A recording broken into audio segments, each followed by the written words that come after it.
Welcome back to Off Ball Takes. This is your host, Yarby Laws, and this is my co host. Christopher Wells. We appreciate all the support and the recent content. And before we do get started, please don't forget to like and subscribe and follow us on Instagram and TikTok at the OBT Podcast for more content and updates.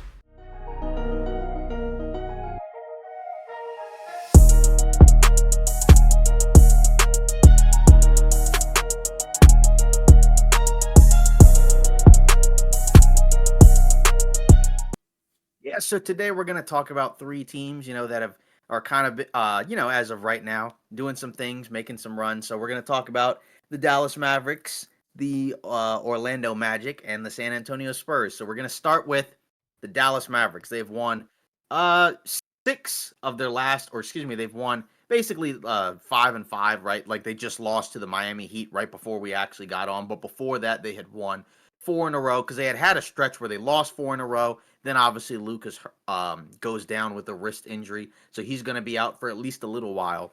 But they were able to win these last um, few games as of late. And when you kind of look at the turnaround, because obviously they did just lose to the Miami Heat in overtime, but they did get a NBA Cup win over the Denver Nuggets, right? Obviously the Nuggets are without Gordon, but everybody else was available, and it was wild because in the first half, Dallas was up 20 points, and in the third quarter they went up by as much as 24, and then the Nuggets just quickly erased it just by being able to get out and run and basically scoring at will, right? And then they ended up kind of running out of gas right at the end. Dallas was able to close it out at the end. Najee Marshall off the bench, and that's kind of one of the big pieces and big parts of this Dallas resurgence, right? Because they were kind of struggling to begin the season, right? They were actually below 500 by a little bit before this recent stretch. And part of that was you had a few front court guys who were kind of in and out of the lineup, right? Like Derek Lively had a stretch where he wasn't playing because he was hurt. PJ Washington was also out of the lineup because he was hurt. And since then, those guys have come back, and they also switched up the rotation, right? Because Gafford normally was the starting center. Now he's the backup center, and it's Derek Lively who starts these games. And they both have played, pretty well by and large, right? Like in that game, right, Gafford got the bulk of the minutes. Lively did end up closing, but Gafford spent a lot of time on Jokic, obviously, because he's the more physical big of the two, right? And then Lively was able to kind of, make some big plays late, got some key blocks and some rolls to the rim as well. PJ Washington, right, getting double-digit points and rebounds in these last few games, right, which is kind of big for them because they missed his activity on both ends of the floor, and it just makes them bigger, more physical, right? Because they had a lot of lineups before that where it was like Najee Marshall at power forward, and then a lot of like 3-4 guard lineups, and they didn't really have much of a choice because those were the guys that they had available. But now the lineup has a lot more balance. Najee Marshall's been coming off the bench playing very well, right? And actually in this game, going into the Denver game, he was shooting, I think they had mentioned he shot like 4 of 30 from 3 up into that game. And then he shot 3 of 4 in that game. And since then, his 3 ball has, kind of come back somewhat, right? Because he did shoot 38% from 3 last season. So we know that he's not a bad 3-point shooter, but it had been so rough for most of the season where he was starting to kind of pass up open threes. Now, he was still shooting 50% from the field because, he was getting a lot of baskets inside the 3-point line, right? He's got like these little floaters and push shots around the basket, which, he's got a very unique offensive game, for like a backup role guy, but he's kind of been a big part of this. So that's kind of the key piece. And then Quentin Grimes, right, with Luka out, he's been getting a starting nod and he's played well on both ends of the floor. So it kind of does feel like that they're starting to get some of that defensive identity back, right? Obviously, they did just lose to the Miami Heat, right, in overtime, right, where it looked like they had a chance to win and close it out. Kyrie has a big fourth, and then Jimmy Butler gets a dunk, right at the end of the fourth, and then they end up blowing it in overtime. Jimmy Butler is 33. But still, as a whole, you're pleased with how Dallas has been playing as of late because it was looking pretty rough. And obviously, that loss does set them back a little bit, right? Because now they're behind Phoenix by like a game, half a game, right, for the 9 spot, and they could have moved like half a game ahead because they would have been 10-7. But the West is so crowded right now, anyways. But either way, it's good that they've kind of righted the ship these last 5 games. So what are you seeing from Dallas if anything, right, that makes you kind of feel a little bit better about the team because it was starting to look kind of rough, about a week ago or so.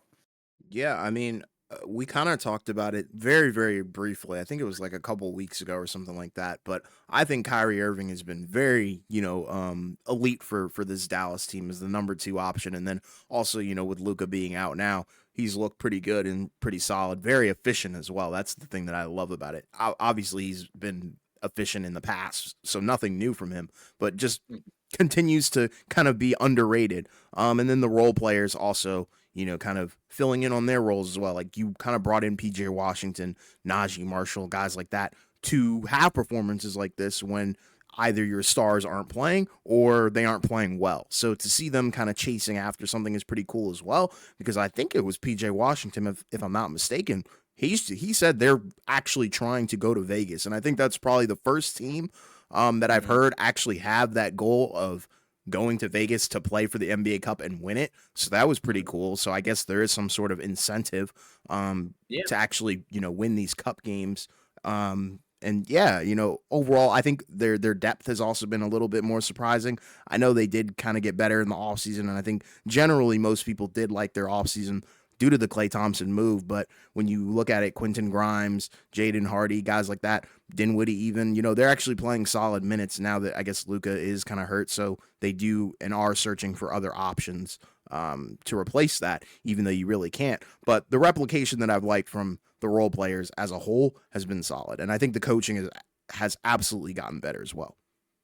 Yeah, and like that's the thing is that without Luca, you're probably not going to be able to just score like 120, 130 every night.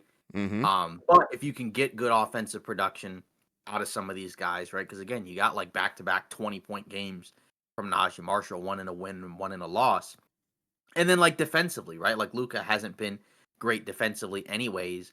So, not that and again, they're not better without him at all, right? It's just, obviously like the main thing is like the defense in theory shouldn't be worse, right, without Luca, right? It should be at worst the same, if not maybe better, right? But you're going to have possibly a downtick in offense. But if you can get production from these other guys, and that's what this depth is for, right? So that way, these guys on any given night are capable of, producing at a high level. Because again, like a guy like a Quentin Grimes, right? He steps in basically as it's not really a Luca replacement, but he's coming in and he's basically like a 3-and-D guard, right? So that's a guy next to Kyrie that's a decent defender. Obviously Klay is not the same defensively anymore, right? But he's not in that too. Then you have Washington and Lively and Gafford there to mix it up. So they have a lot of pieces. It's just again, can they continue to stay healthy and can they continue to build on it? Because I think ideally, I think the hope was we know last season their run came after the trade deadline. But I think you kind of hope that they would get off to a hot start to begin the season so that way you don't have to basically use the last 2 months and kind of, surge, right? You can kind of stay pretty consistent over the course of the year. But to be fair, like there have been teams in the West that have kind of been up and down anyways, right? Like, like right below them, is the Minnesota Timberwolves, for example, which we've talked about before. And they're still basically 500 through the first 16 games of the season. So still a lot of basketball time left to go. But again, like you mentioned with the Kyrie piece, that's also why you have him on your team, right? Because when they first traded for him, you know, like offensively, it was fine, but they couldn't guard anybody, right? But, and people were kind of wondering, is this going to work? And then, as we mentioned, you got the pieces around them now. And these are the games where having a Kyrie Irving helps because if Luka's out for like a week or so, right, Kyrie can kind of basically, take over and kind of do whatever he needs to do. And he's been playing great, like you said, this season too. So, as and his production, presumably when Luka comes back, should still probably be really good because it has been right. Both of Mm-hmm. those guys together have played very well. So I'm not out on this Mavs team. I still think they can be very good. It just obviously hurts that they got off to a rough start. But like I said, some of that was just guys being in and out, and there are a lot of new pieces coming in anyway. So you have to kind of figure out what you got, right? Because many of these guys were not on the team last year. Some of them were, but like Kyrie was there, right? Gafford and Lively were there.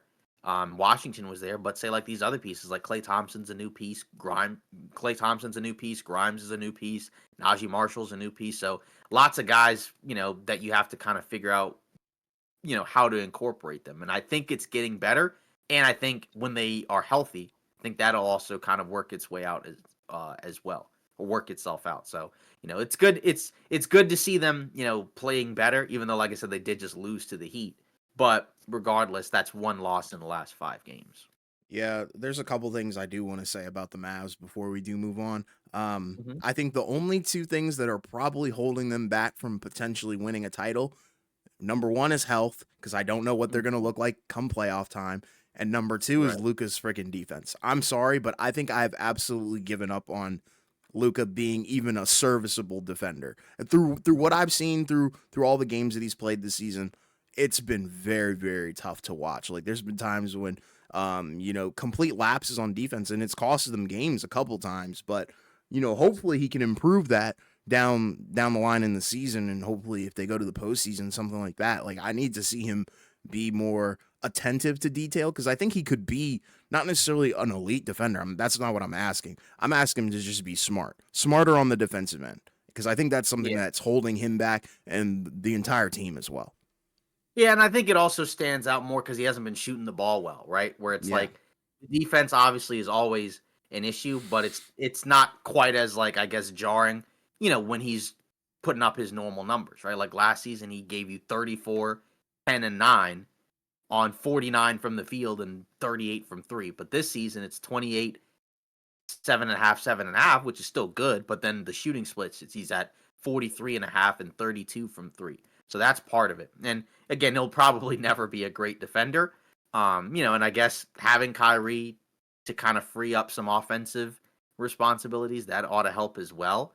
But that's also, why you get all these other guys, right? Because in theory, like, you do want a number of defensive guys around him. And these guys aren't like all NBA level defenders, but many of them are good defenders, right? Like if they had some all NBA type guys, that would be, probably, more ideal. But obviously you kind of have to work with what you got, right? Like they're sure. kind of mainly based around, like, we got these athletic bigs that can protect the rim, right? To kind of make up for, the lack of perimeter defenders. And that's where you're probably going to have some different closing lineups too. There may be a game where you may not be able to close, like with Clay. You might have to close with, like, Quentin Grimes or Najee Marshall, over Clay Thompson, just because, Kyrie and Luka are not great defenders, and like they will hustle sometimes and get some key stops, but just by and large, like, having that guy that is out there to guard the other team's offensive guard or wing or whatever, they have it, but it's just a matter of, like, it's gonna be kind of tough to kind of figure out who to close with, because like they signed Clay and he's the starter, but, obviously, against some teams, it might be very difficult to have those three guys out there, even with, the length and athleticism that they have in the front court. But health is the other factor, like you mentioned too, because even like a guy like Kyrie, like he generally tends to miss time as well. So, if those guys are healthy, they have a shot, and you can say that about a lot of teams. It's just Hmm. always kind of something to think about. Yes. But either way, it's good to see Dallas seemingly getting back on track, right? Yes. Yes, Because sir. I think we expected more of them and we hadn't really gotten it, but it seems like now we're getting more of it. Yeah. Now moving on, the Orlando Magic. This is another team that is kind of not necessarily taken by surprise, but I think it's in the way that it's happened, because I think people going into the season were high on this team, and initially they were playing well. Paolo was playing great. Then he got hurt, and we were kind of thinking like, okay, this team might be in trouble now because that's your best player, and he's going to be out for quite some time, right? He's still probably going to be out for like another month, if that. Like I think he mentioned he could be back by Christmas, but we don't necessarily know for sure. Because that injury just kind of depends on the recovery. And there was a little bit of a range in the span of like a few weeks apart from like the shortest to longest recovery time. But either way, they are 8-2 in their last 10 games. They had won, I want to say, 5 in a row, right? And then they lost to the Clippers, but then they got right back on track because they beat the Lakers, right? Right at the end, right, with the missed free throws from AD, and then the buzzer beating, or not buzzer beating, go ahead three from Franz Wagner, and then they just beat Detroit right the day before. So they've been playing great, and the biggest key to that, Franz Wagner, right? This season he's averaging 24 a game. He's shooting 36% from three, which, is kind of the big factor that we talked about going into the season, where for him, last year, he shot 28%. The 2 years before, 35 and 36%. Hmm. So the question was, what version were we getting this time around? We know in the playoffs, right, in game 7, he had a horrible game. He played well in the Olympics. And then obviously he got the new contract, which is also key because he's showing that he was worth every penny. And which we thought that anyways, because obviously he's the guy that they drafted and, they have developed and put a lot of faith and trust in, and he's delivered, gotten better each year. But I think some people had some questions about, how good could he really be? But he's kind of answered a lot of those questions this season because, like I mentioned, with Paolo out, he's been playing out of his mind, basically leading them to wins, averaging basically almost 30 a game, doing it on both ends, and also running some point at time, like point forward at times too. And we know he has got a versatile game, but he's taken it to another level so far this season. He's basically been an all-star for the Magic this season, and that's huge, right? Especially when Paolo comes back because, if, and like those numbers will probably dip with Paolo coming back. But, if the impact, if the shooting and everything else can stay the same, if you can trust him with the ball in his hands, more, which is what he's getting right now, that'll be huge for them down the stretch because now you'll have two, two Bless you. all-star, all-NBA Bless you. level guys. And that can help you win a playoff series because we've talked about this before, where those guys, depending on the level that they're playing at, that's going to kind of determine how far they can go. Because if they're playing, like all-star or lower, then probably not much more than like a first-round exit. But if you have two guys that are playing at all-star or all-NBA level, then that can win you a playoff series, right? I don't necessarily know if they're going to get to the conference finals, but, with the way the East has been so far this season, I mean, they're on a really good trajectory because, I mean, as of right now, they are third in the Eastern Conference. They, I think, dropped to 4, but then the Knicks lost to the Jazz, and then the Magic just won a couple of games. So they're like a game ahead of the Knicks for the 3 seed. And, again, 3 through, 12, right, is basically separated by like just a few games. So these could all change, but it's great to see Orlando, playing the way they've been playing. And it's not just Paolo, to be fair, that's been out. There have been other guys that have missed, some of these games as well. Like Wendell Carter Jr.'s missed some games. I believe KCP was out for some of these. I think Isaac and some of these other guys. So they've had guys in and out of the lineup, and there have been other guys that have played well too. I mean, you look at Anthony Black as the backup point guard, basically on both ends of the floor, but also kind of showing some playmaking abilities, which we liked about him coming out of college. It was just the question of, could he shoot? Could he do some, and could he actually, kind of distribute at the NBA level? And so far, he's been doing that. So there's a lot to like from a lot of the individual players. Jalen Suggs, right, also offensively has played pretty well this season. So, you're kind of getting just about everything you could ask for, so far out of a lot of these guys this season, which I mean is key because, with Paolo out, it needs to be a team effort, and again, like I know Suggs hasn't shot the ball that well, but just in general, it feels like this team has played, like almost like above what you would have expected. And I know like their schedule in some of these games had been kind of soft, but you still have to win these games. You have to beat who's in front of you. And so far they have. And like they still got like again, like the Lakers win, that was a big win because it looked like they were gonna lose that game and then they were able to pull it out. And that's huge. So I mean, when you look at this Magic team so far, they're kind of checking all the boxes that you want to see so far from them this season because you're getting a great Franz season, right? Paolo was great before the injury, and hopefully he comes back and still plays at a similar level. Anthony Black, check, right? So, and again, you still have a solid, front court rotation, right? Like none of their bigs are necessarily quote unquote perfect, but they all serve a purpose and they all can kind of step in and give them minutes. Like Wendell Carter Jr.'s out, just put in Goga Batazde, right? And then Mo Wagner's the backup, right? Isaac can be out there, right, as a switchable, versatile defensive guy. So there's a lot to really like about this team, especially on the defensive end. But offensively, we're seeing some good things from them. Yeah, it's really been sick to watch this team.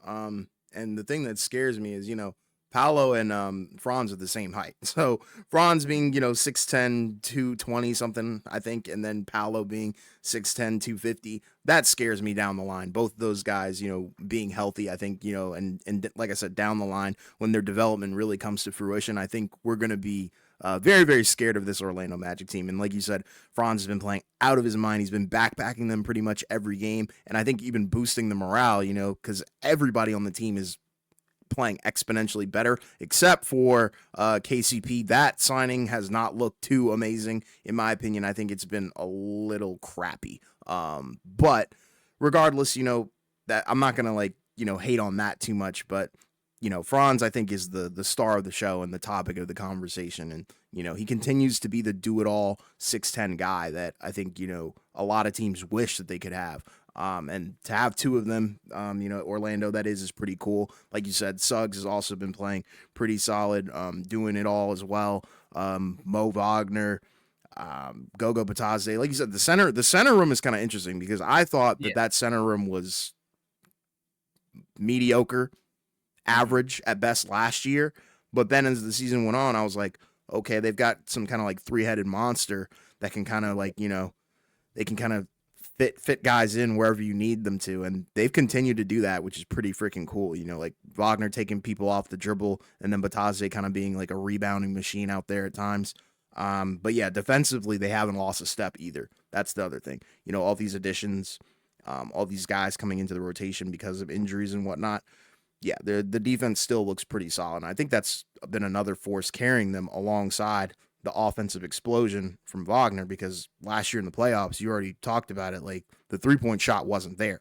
But now that you're able to hit threes at a high volume and a pretty efficient clip for your position, while also doing everything else at an efficient rate, not really turning the ball over too crazy, being a playmaker, it's freaking sick. And that's why they are where they are in the standings as well, because the rest of the Eastern Conference hasn't looked too great. So for them to be in the third seed and take advantage of, Philly's woes, Milwaukee's woes, this is exactly what you wanted to see if you're an Orlando Magic fan. And I think we kind of expected them to have a record like this at this point in the season, but we just expected Paolo to be there. So, Yeah. For them to be playing good isn't a surprise. It's like you said, it's for them to be playing good without Paolo is what's surprising.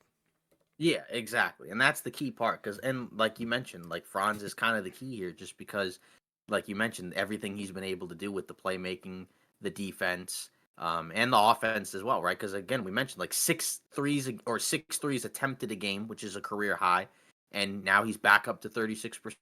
So, regular percentage on higher attempts and like you said the turnovers, right? Cuz again, he's kind of the only real guy that you kind of, really ideally in that starting five kind of want like, creating necessarily, right? By and large, without Paolo. And he's been able to get it done. Like in the Laker game, he had what 37 points, but also like 11 assists, right? So I mean, obviously he's been able to kind of do everything you need him to do out there, and again, so I wonder when Paolo comes back. I guess that's kind of the main question is what does it look like? Because presumably he won't have quite the same amount of opportunities, but can we expect him to still keep up a similar level of play, even though his usage will probably drop? But, could you also feel comfortable now with, kind of letting him do some more things out there, even with Paolo, right? So that way it's not really just, kind of like your turn, my turn, but maybe there's like more of a balanced attack to it. Yeah, I think that would be awesome. I think it can happen. I think he's proven that he has the right to have the keys to the offense alongside Paolo. I just think the one thing that they still are missing is that connecting guy, the one who can set both of these guys up to the point where it doesn't have to be your turn, my turn, where they can actually run some similar things like, say, a Boston, where they have two elite wings. But, Boston has so many connector pieces. I think offensively, the Magic still are missing the guy who can, set the dinner table and let everybody else eat. So that's kind of the problem that I think is happening, because the guys who do that are the ones that kind of need that to happen for themselves to be better, Yeah. which would be Franz and Paolo. So I think if once they get their franchise guard who's a legit traditional PG, I think they'll Hmm. be okay.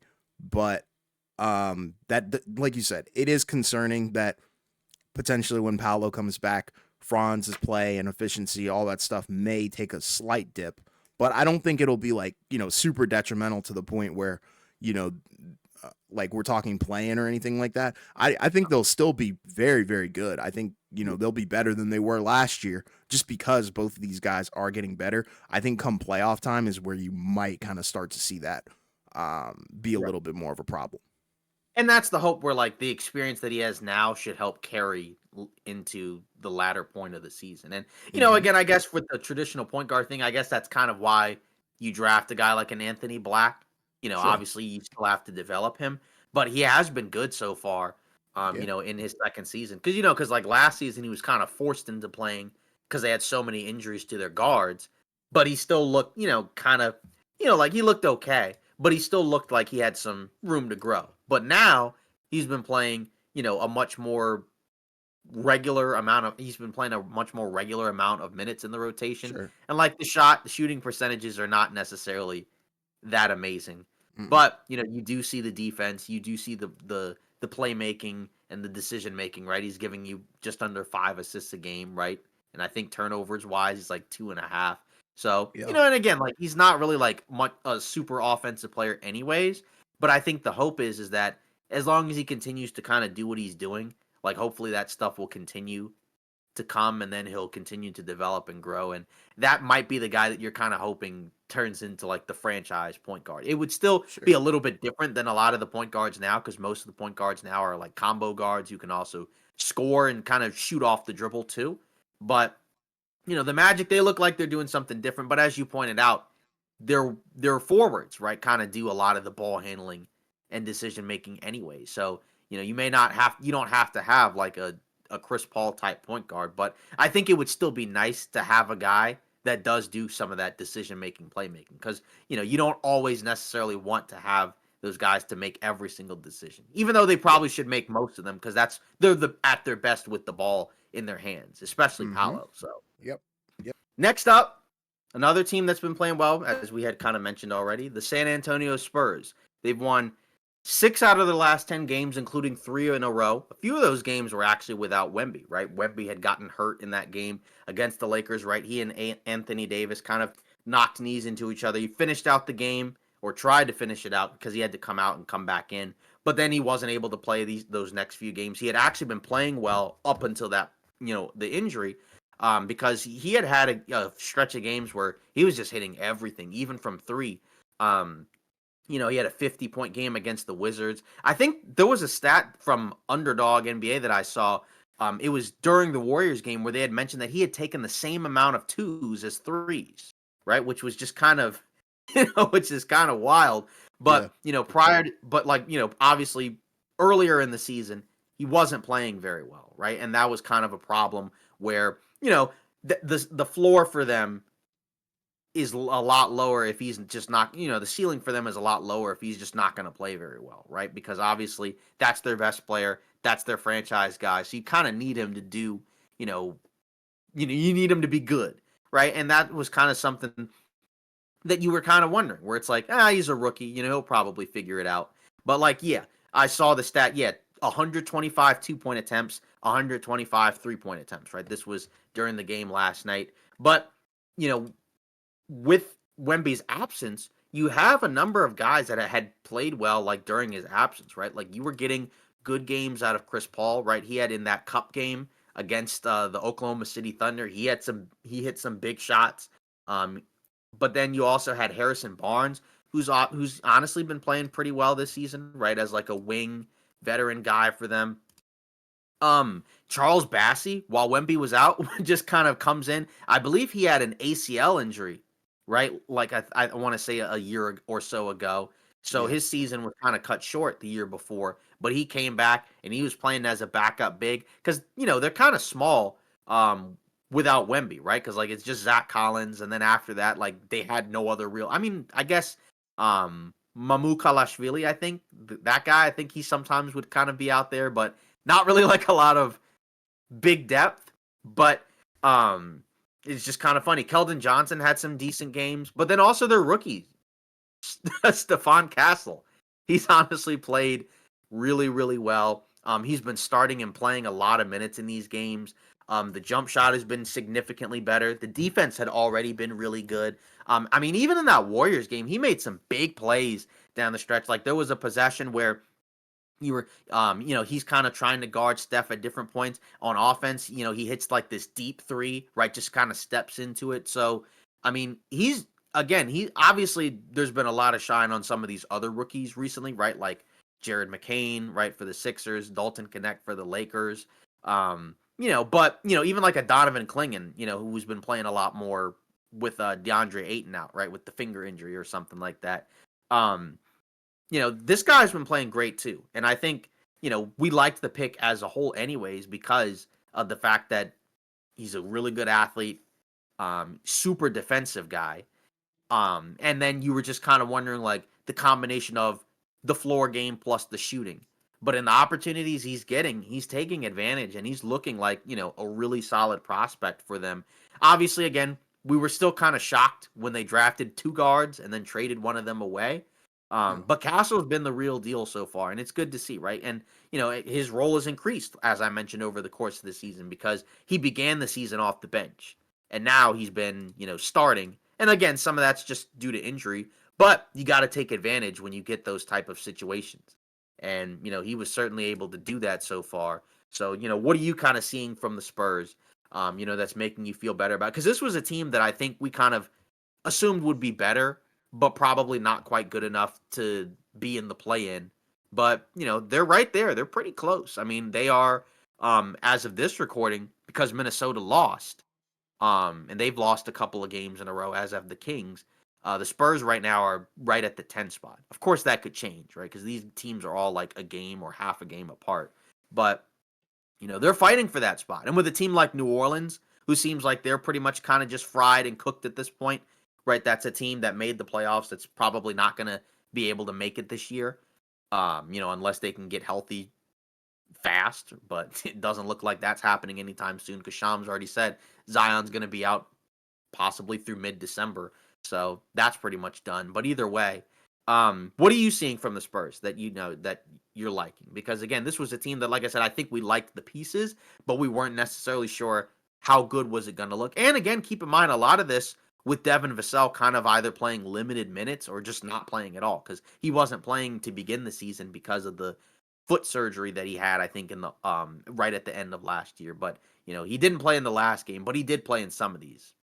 Yeah, I think this is kind of what we expected with the Spurs, in terms of how they would be looking with the addition of Chris Paul and Harrison Barnes. Those are 2 veterans that I think give you a sense of, okay, we know what we're getting with these 2 guys versus, Keldon Johnson or, Trey Jones, where it's like, those guys aren't bad by any means, but I think they fit the timeline and the team a little bit better as starters, in terms of that veteran presence. And I remember I can't remember if it was Instagram, TikTok, a YouTube short or something, but I remember when we did the video on the Spurs offseason breakdown, some people were actually laughing at the Harrison Barnes signing. They were like, this isn't really going to make a difference. But to be honest, I think he's looked pretty freaking good. Like I said, he just brings a little bit more, a little bit less volatility, I think, than a guy like Keldon Johnson, in the starting lineup. And like I said, Keldon Johnson's not bad. I think has a lot of potential upside. But and once again, Chris Paul being out there, that helps everybody. We all know that he elevates everybody's play. He'll get you open looks and all that stuff. And like you said, Stephon Castle's been really the unsung hero. And like Sohan's been out. Keldon Johnson's missed a little bit of time.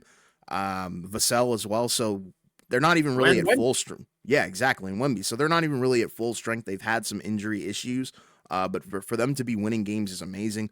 Wemby has looked better through this stint of the season, like you said at the beginning. It wasn't looking too good for him. Very inefficient.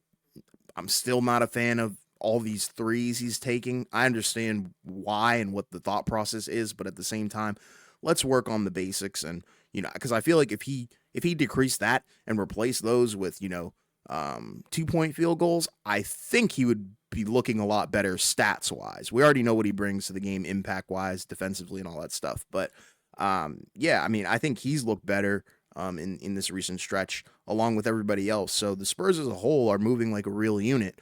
I don't know how far they're going to go in the playoffs, if they even make the playoffs.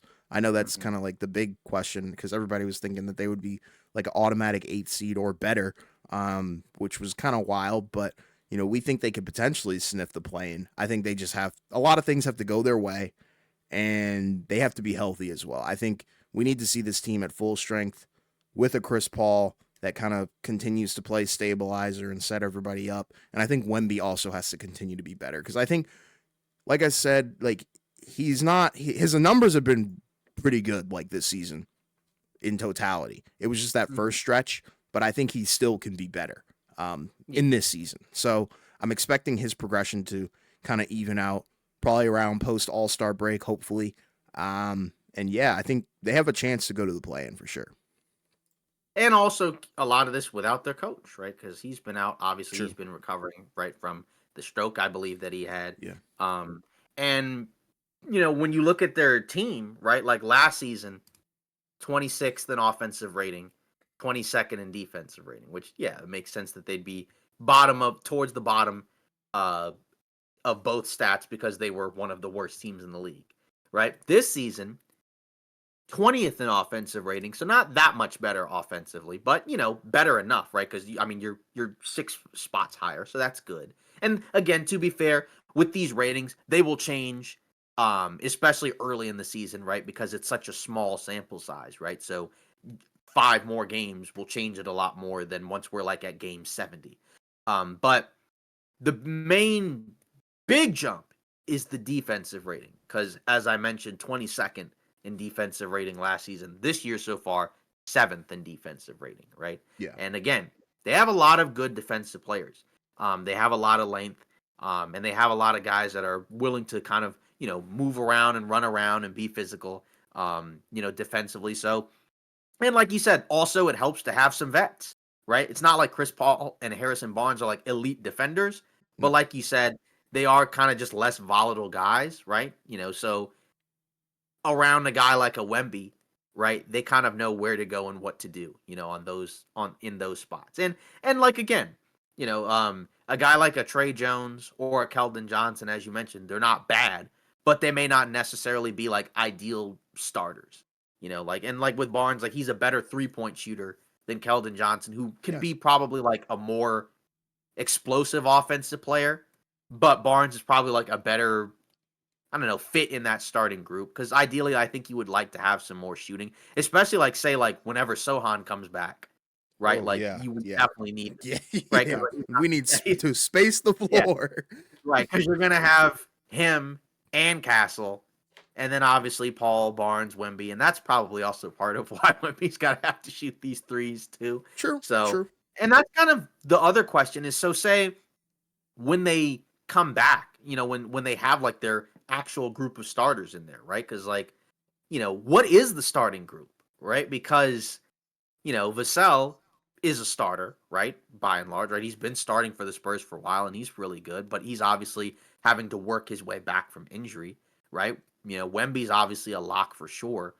Um, and then after that, who else is it, right? Because like Castle, has he played? Like he's played very well, but like say like whenever Vassell comes back and he's healthy, like do you still keep Castle in the starting lineup, or would you take him, or like does he come out and then he's like the backup again? Because he's been playing well as a starter, but I do kind of wonder like what does the actual rotation look like? Once everybody's kind of back and fully healthy, because the initial group I think we were kind of thinking of was probably somewhere along the lines of like Chris Paul, Vassell, and then like Barnes, Sohan, and Wemby. But it may have to be adjusted just considering how well some of these guys have played. But maybe they just maybe they go back to a traditional one. I don't know. But what are you thinking? Because there's a lot of different moving parts here, and I think some of these parts are kind of easier to fit in than others, and that might kind of ultimately determine, anyways, what their lineup is. I think Castle has to stay. Hmm. The things that he's been doing on the defensive end, I think, are borderline unteachable. Like that's kind of like that defensive instinct that certain players have, to know, when to be super aggressive, when to bait, and when to make that, signature play. So I think, he's got the potential to be like a, all NBA defender. And I think the only way you're going to get there is by experience and reps. I think Mhm. it's just the offense is kind of still the little question mark. But to be fair, it's been better since the beginning of the season. So I think he's earned that starting spot. So I would Mhm. argue that you probably put him at the 3 if you want me to be real. I know that might be Okay. kind of weird, but I know I've seen a lot of people kind of advocating for him to be at the 3 because of his frame. And Mhm. I'm gonna be real, Sohan might have to come off the bench. I Okay. I know, like, granted, through the 7 games that he's played, not too bad. It's just the Mhm. 3-point shot that I think is a little bit frustrating for a lot of Spurs fans, but that may or may not ever develop. But for the remainder of the season, I would probably go with Harrison Barnes until he runs out of gas. And maybe, they could be interchangeable, but I think Stephon Castle has to stay. Vassell will be coming back. He has to be inserted. Chris Paul has to stay. Wemby has to stay as well. So I think Sohan and Harrison Barnes are probably the two guys that are a little bit more interchangeable for me. Yeah, and that's kind of the key because when Sohan was out there, like you mentioned, he was putting up good numbers. He was averaging 15 and 8, I believe 51 from the field, 3 assists. But the problem was we kind of saw it. It made things a little bit more difficult for Wemby because they were not even really putting the center on Wemby, right? They weren't like because they were kind of, I guess, comfortable with like we'll let Sohan just kind of roll into the paint and kind of do whatever he wants, but we're gonna make sure that we take away anything that Wemby can do around the basket, right? Like Mm-hmm. either he's taking up horrible shots or whatever, but that was kind of it's kind of like what we talked about, say like at different points with like a Westbrook, right, where you would have the big try to guard Westbrook, where they're basically just in the paint, not really guarding him, and either daring him to shoot from the outside or take it into the defense amongst all the trees, right? So then that's kind of a good point where it's like obviously he is one of their lottery picks, right? He's a top 10 pick, so like presumably you're gonna have to continue to find ways to develop him, but that's kind of a balance, right? Because the Spurs with the vets are also clearly looking to try to win some more games, right? Not that they're, expected to make the playoffs or anything, but they look like that they're at least trying to be a more competitive team than last season, right? So I think that's kind of where you kind of have to find the right balance between which guys ideally long term fit the best alongside Wemby and then which guys right now might be best to kind of optimize Wemby the most. Because that's the guy that you have to make things the easiest for, because that's your franchise player, right? All these other guys are, key pieces as well. But Wemby's the guy that you have to get the most out of. That's the number one pick. That's the face of your franchise, right? That's the generational guy. So ideally, I think you want shooters around Wemby, right? Like that's kind of like the ideal scenario to be in, right? Like guys that can shoot, which makes sense, right? Because he can also shoot, but you don't want to necessarily have him in a position where like he's playing in a super crowded paint and then he can't really do anything around there, right? Because he's not quite able to just like force his way wherever he wants yet, right? He doesn't have, he's obviously added more muscle and strength, but he still is a little bit ways away from having like the grown man strength, right? So we're still a little bit from that point. Yeah. But I think like you said, it's something to look at, right? Where you've seen what it looks like without Sohan, and they've still been playing pretty well. And part of that is I just think having more additional shooting out there just has been really helpful. So I'm curious to see what it looks like. I don't think they're gonna do anything in terms of like trades or whatnot, but Yeah. this is kind of a season where you get to evaluate. All right, we have some real veterans that can help make these guys better and let's see what they look like. And Yeah. if whichever guys still look legit, we'll still build around those guys. And then the ones that maybe don't necessarily fit that well, maybe they might not be the future pieces that we thought, and they might still be. We don't know yet for sure, right? Because we haven't seen everybody play, like you said, together at full strength yet. But it's good to see them, playing better because the team wasn't playing well and Wemby wasn't playing well. But now you're getting a better version of him and a better overall version of the team. And, do we think they can keep this up? Or is it kind of just like, more of a hot streak? I think it's sustainable as long as Chris Paul's game doesn't falter, Mhm. along with Wemby. I think those are kind of the two biggest ones because I think if they're playing at the levels that they've been playing, everyone else will kind of follow suit. Like I think a guy like Stephon Castle catches on pretty quickly, as we've seen. Yeah. We all know what Vassell is. Um, so I think they can keep it up. Like I said, it's kind of contingent on those two guys play, and I would really even go as far to say as Wemby's, um, Mm. because I think when he's in the lineup, he draws so much attention. If he's not playing well, I think it makes it worse for everybody, and I think that's what we saw in the beginning of the season. Like, Mhm. and I'm not trying to say like it's the be all end all with him, but that's kind of the case when you're the best player and you don't play Yeah. well. The rest of the team is kind of going to look a little bit worse. Yeah, that's kind of just how it goes. Yeah, And I think Purcell would be a big key too, because you could argue he's the second best player on sure, the team, and he hasn't sure. gotten a lot of reps with them. And he's a guy that can bring some on the ball production too, right? He can shoot, but he can also kind of do some playmaking, and things like that. But with the added perspective of also being a guy that can play off the ball, shoot off the dribble, and things like that. So, I And he's think solid on defense too. He's not bad. Exactly, and that's the other part as well, right? They don't have like a lot of just awful defenders on their team, Yeah, right? right, Like, and exactly. again, that's partly why they are a top 10 defense right now. So, and that's kind of where they're making their mark is with their defense, which again, and that also kind of starts with Wemby too, because we know last year he was one of the best defensive players in the league as a rookie, and that so far has pretty much continued. It's just again, like, the team is looking better and better as we're going on, which is what you want to see, right? You want to see them continue to improve and also be able to be in these competitive games and get chances to win, because this was not the case the last few seasons, right? Where it was kind of a joke, right? Where guys were kind of just in and out, and they weren't really expected to really do much of anything. But now we can see these guys be in real crunch time situations where, like, they have to make these big plays on both ends of the floor in order to win. And again, their young guys and their vets have been able to deliver. Yeah, 100%. So now we're going into some news and rumors. So we did have a couple of injury updates, right? So Embiid, he's missed the last couple of games for Philly, right? I believe they're managing swelling in his knee. They got a blowout win over the Nets, and then they got blown out by, I believe it was the Clippers, right? So, Hmm. in like yeah, exactly. So, 1-1.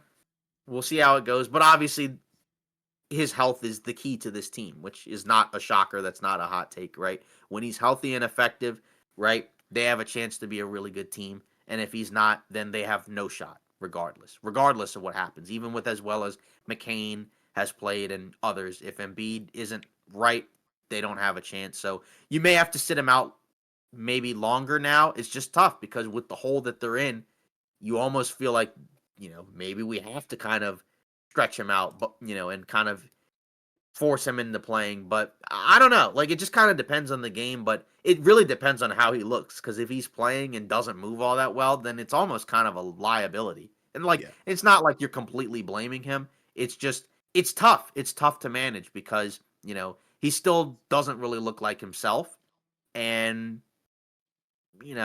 we're a month into the season now, so we're just kind of waiting for it to get better, and hopefully it does. But and again, they're in the East, and they're not completely out of it because of how the East records have been.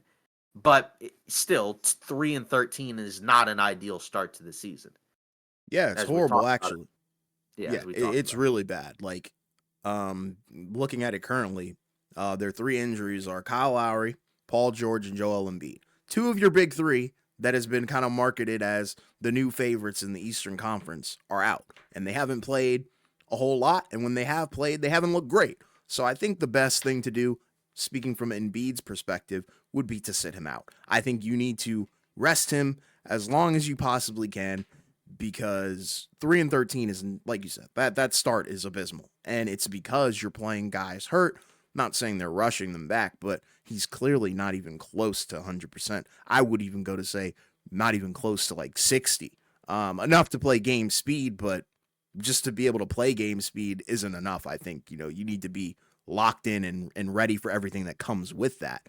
Paul George can't stay healthy, seems to be re-aggravating everything. That was kind of hurting him in the at the beginning of the season. So, it just really continues. I hope they don't get any more injuries, but for those two guys to be out and missing time is definitely a direct reflection of your record.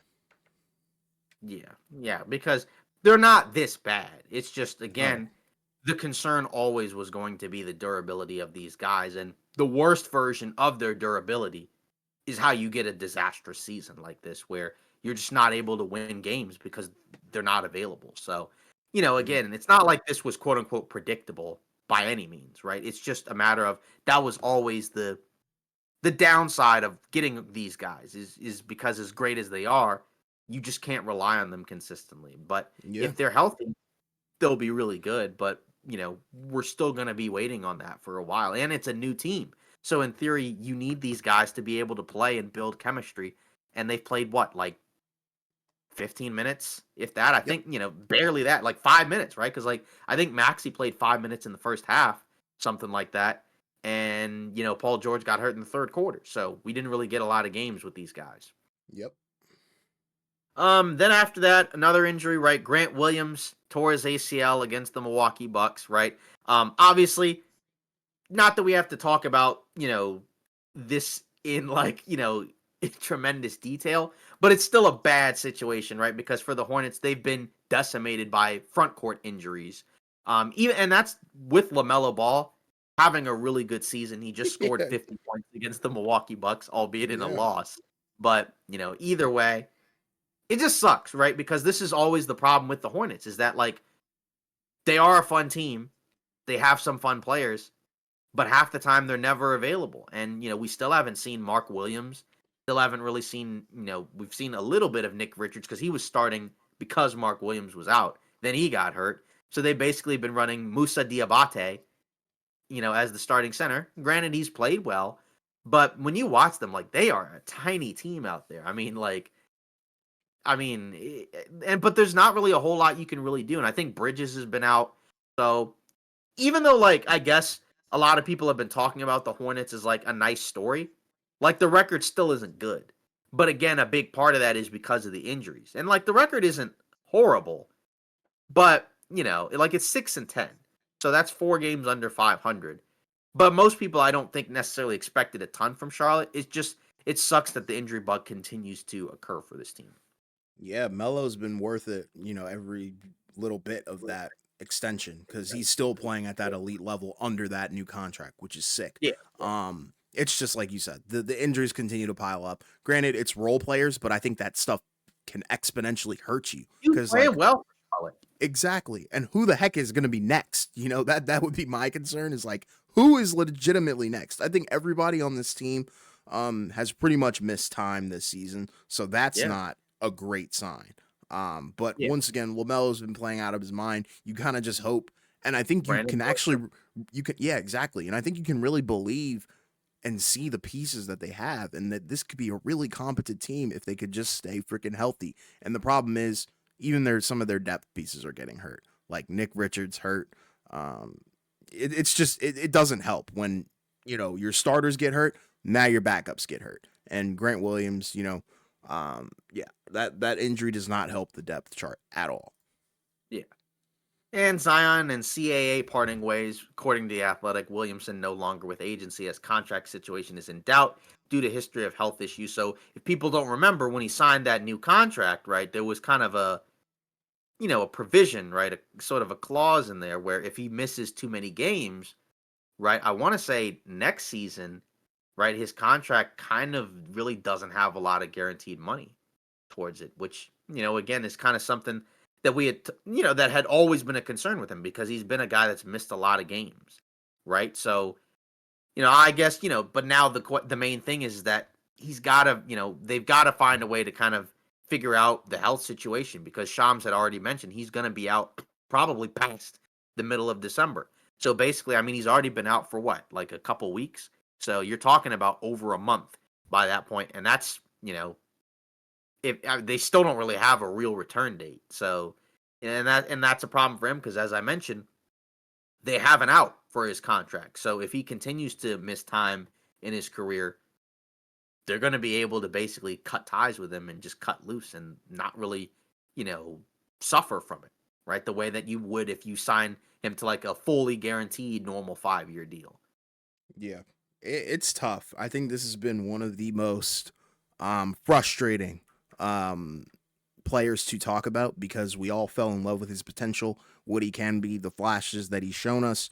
But he's consistently riddled with injuries, and I don't know where you can really go from here. I understand what New Orleans is doing with the contract, protecting themselves from extreme disappointment and financial strife and losing in general. Because I mean, like when your best player is never available, that sucks because as long I think we've been advocates of this. Your best ability is your availability, and if you aren't on the floor, you're not providing anything. And a lot of the guys on New Orleans are in a similar boat, so it just adds on top of that. But for it to start at the top with your best player and then it trickles down to the rest of your starters, not a good look for New Orleans, and I 100% understand why they went with this kind of contract where you aren't healthy, then you don't get paid. Simple as that. Yeah, it's unfortunate. It's starting to kind of become like a big, what if story at this point, just because this was a guy that, seemed like he had unlimited potential coming into the league. And we know when he plays, he's really awesome, but it just hasn't been enough in terms of we haven't seen him enough out there. Yeah, man.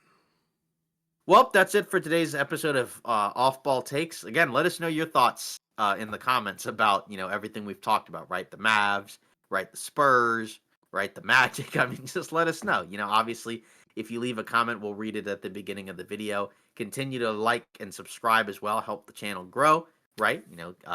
Help us out and do whatever you can. Because we appreciate doing all this content for everybody. So we appreciate all the support. We'll see you in the next episode.